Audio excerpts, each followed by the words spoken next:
All right, just doing a quick review here of the end of my second week on my 90 day to funded challenge.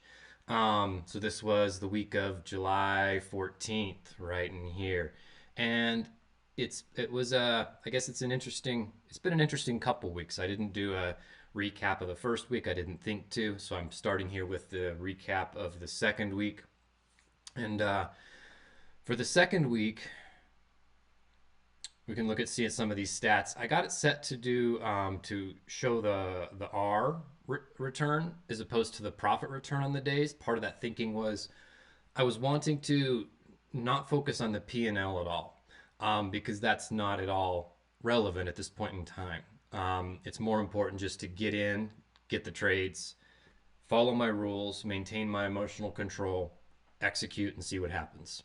Um, but nonetheless, it's a green week.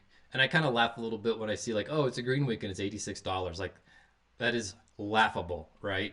It's nothing. But that's actually part of the point. What I'm doing is playing with like one mic, two mics, super tiny risks. So I don't even think about it. Like, this is not at all about the money. And I'm pulling that component out uh, to kind of rule that out in terms of what I believe went wrong last time. So, starting this challenge, it's not about the money and it's not about the position size yet. I will scale, obviously, because I'm not going to get to my goal of a payout in 90 days if I don't start scaling. But in the first 2 weeks, that's not relevant and important to me, at least. So, yeah, green on the week. And for this week, it was a 50% win rate. One win, one loss, and four break evens, which was interesting. Um, I saw that and I realized I needed to reevaluate myself because I have a rule of not after this last week I told myself I wasn't going to go break even anymore. But yet this week I still did. And in the case of yesterday, I would have been a winning trade. And in the case of this day, there was one break even and one loss. It would have been a winning trade. And I think this break even would have been a loss. So had I not gone break even, I would have been even further in the green this week. And the same was true for last week. Part of the reason why it was red is I had several break evens on this day. And the break evens is actually what screwed me up because on this day here, when I went break even, I think it was on the first trade of the day. I waited all morning, didn't get my setup, was trying to be patient, got in, got nervous. Went break even on that trade, and it would have been a winner. But instead, that upset me and sent me into a mini tilt, and I took way more trades than my rules allow me to, and I ended up down. I know it only says minus zero point 0.8 R, but it was more than that on the day. Hence why these two red days significantly outweigh these three green days. But that break even trade caused me to really screw up that day. And so I'm seeing that. And in the case of yesterday, my break even on that trade, my logic was, oh, well, I got in the trade, it's lunchtime, uh, the morning expanded, and I'm guessing this is actually just going to consolidate. So I exited. Um, and that messed me up. So that's the biggest thing that I think I'm seeing when I'm looking at this is me going break even is causing a whole lot of problems. So I I need to accept that the risk, the outcome of the trade, which maybe I'm not, ironically, is I'm if I'm going break even, then I obviously care about the $40 that I risked on this trade or whatever it was, something pretty minimal like that. Um, so yeah, that's my probably one of my bigger takeaways. My win rate here at 50%. Hard to say. That's not a lot of data. Four break evens, one win, one loss. I know my win rate was pretty low with this week here, and my win rate is typically more like 55. It can range from 50 to 60. Profit factor is okay, but again, this is not a ton of data. So I really don't want to, I'm not trying to make too many calls on this this week. This week was just getting started. That's fine. I've always noticed, let's look at the equity curve on the account. Same thing here is, and this is filtered, I guess, by even just this week. Um, but when I start back testing or when I start trading an eval or start like my last funded challenge, I always dip down on my equity curve before it starts working its way up. And so I was expecting that this time, which made this week a little easier. Um, for me personally, just knowing it's okay to go into drawdown on the account, that's probably what's going to happen to begin with, um, and that you'll bring yourself out of it. Um, so yeah, I think I'll be curious to get more stats going into next week. I didn't trade a ton this week. I was struggling to find setups this week. Things were just not looking good, especially Monday and Tuesday. The New York AM sessions have just not been great. They've been seek and destroy all last week and this week, and so you got to be really careful. In the case of this day, I waited all morning to didn't get a setup, and then went in somewhere around midday. Finally got a setup.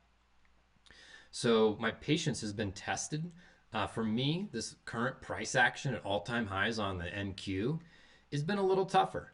I'm not going to lie, I've never traded all-time highs, and when NQ is in a bullish mode, it just acts like a freight train, and you really don't want to get in front of it. You really don't want to short it, and then we don't have levels to trade. So I find it to be an interesting time to start this challenge because for me, I have not experienced price action this poor. And I know that's subjective, of course. Some people are killing it in this price action. Um, but for me, I've just personally have been noticing what I feel to be poor price action. I've done tons of back testing. I've traded, live for a year now, and just haven't seen it be so unruly.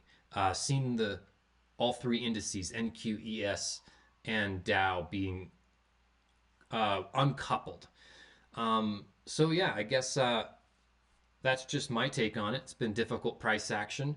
Trying to find my groove getting started. And of course, live streaming, like that's awkward. I have background as a content creator, and I've done I've been live in front of thousands and thousands of people, but it doesn't mean like that's been a while, and this is a whole new thing where I'm not confident. I'm not sitting here as a profitable paid out trader, putting myself out there on the internet. I'm like trying to make it. I'm just documenting my journey, and I'm doing it for accountability. It seems to help me.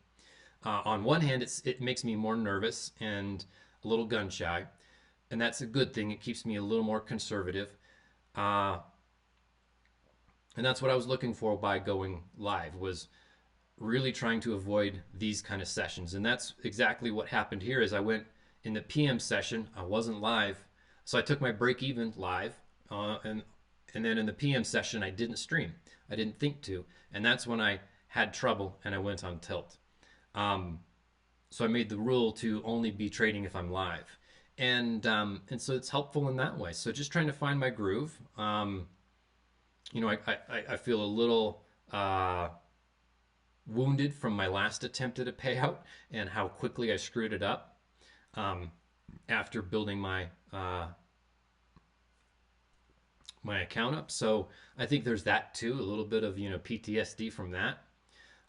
So yeah, going forward, I think for me, I'm just looking at this. I really need to address breaking even. I think that's screwing me up in more ways than not. I'm typically right, and what I mean by that is like, so I also may have metrics where I measure. I don't have it up on the screen because it's written on whiteboards across my office, and it's over in my Discord. What I typically do is I measure myself in other metrics than P&L, and maybe I can even bring it up here. Yeah, here we go. See if I can get this on this screen. There we go. I think that looks good. So like, look at this, Wednesday, July 18th. I measure myself by this. Was today a winning day? And by a winning day, I mean, what percentage of my rules were followed? How in control of my emotions was I? And the result in that day was green. This is the most important thing for me at the moment. Is previously I was always focusing on the P&L. Did I make money? Did I not make money? And that wasn't working out. What I found is this is helping my psychology. Measuring myself by following my rules and keeping my emotions in check. And there's a strong correlation between those two things and the day being green. It's not guaranteed because you can follow your rules and keep your emotions in check, and you just get stopped out. I had two stop hunts this week and I haven't seen that very much in my trading experience. I don't typically get stop hunted unless I'm entering before news or right before 9:30. But all this week I got stop hunted twice, and I think last week once or twice too. So that's unusual, and that's another reason why I'm gauging price action to be manipulated more so. Um, which I digress on that. So my points in which I measure myself: was today a winning day, rules and emotions. Then I do check in: was it a profitable day? And I say green or red. That's all. I don't really care what. And then I document any notable emotions. I document what went well, what did not go well, and what I would like to improve upon. But you can see this is my main metric for the day. And I didn't do my math yet to add up for the week. Oh, one more metric, and I don't know why it's in here, is uh, how accurate was my draw on liquidity, right? How accurate was my narrative? How well did I predict price? Because sometimes you can be on point, nailing where price is going, but then you get stopped out, or you mess up the trade, or you don't even get an opportunity to enter the model. So I also document my draw on liquidity. And so looking at these two things, the emotions for the week, roughly doing the math in my head, my emotions were at about a 95, my rules and emotions were about 95% for the week, which is amazing. That's one of my big goals. My draw on liquidity, looking over there, is probably one, two, three, probably about an 80% accuracy when it came to draw on liquidity and bias, which is really great. Like, I'm certainly not going to be, no trader's going to be right all the time, right? Um, so those two are big wins for me. I'll move this back out of the way. So going forward into next week, I guess I have two questions that I'm kind of thinking about. Is how do I stop breaking even on my trades? Because I told myself I was gonna not do that. I have it here on my charts, but I did it a couple of times and I justified it. One of the trades, it was allowed, and I guess that's maybe the difference. Is one trade legitly was like, oh, I messed up. It didn't have this criteria met. I thought it did, and as I was reviewing the trade after I got in, I'm like, oh, it doesn't actually have it. I don't remember what it was, SMT or something like that, and I exited at break even. And maybe that's okay. Maybe if it doesn't meet my criteria accidentally, I can exit out of a trade. But in the other instances, it was more, oh, I don't know if I feel this, or maybe I shouldn't have got in at lunchtime, kind of things. I don't have rules against going in at lunchtime. My cutoff is 12. So I need to figure that one out. I'll ponder on that this weekend and come up with some way to just really prevent myself from going break even. And then the other question I have for myself is about scaling up. Like, I find myself, like, on one hand, deep down I want to scale up. Like, I'm resisting the urge to scale up. I've done this enough to, like, know what I should expect, but I also don't want to, like, destroy my confidence that I'm building up. So that's a tough one, because in part my whole goal for the first month was to be break even, which I'm roughly at, right? Minus $90 is not exactly down very much on an account. So I'm meeting that goal, which would be my break even goal. And the question I have is, do I want to scale up and try to actually push the P&L and start measuring my P&L? Or do I maintain my original goal of July, was just to be break even, just to get my feet wet, just to get in the groove, and not do it for just a week or so, but to do it for the whole month?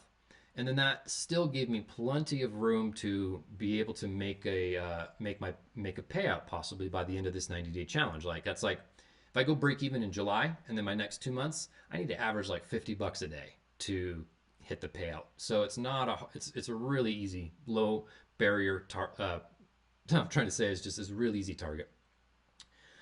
So yeah, I'm trying to resist that urge to scale up. I think I just need to for sure figure out the break even thing and get more data. This isn't tons of stats. It just isn't, especially how weird things have been. So I need more data. Other than that, I think it's going well. I'm pretty excited. I've been enjoying the challenge, and I feel like I'm just kind of starting to get into the groove of it a little bit. So I go live every day. New York Open, which is 9:30 Eastern time, typically a little before that to kind of go over my bias and narrative for the day.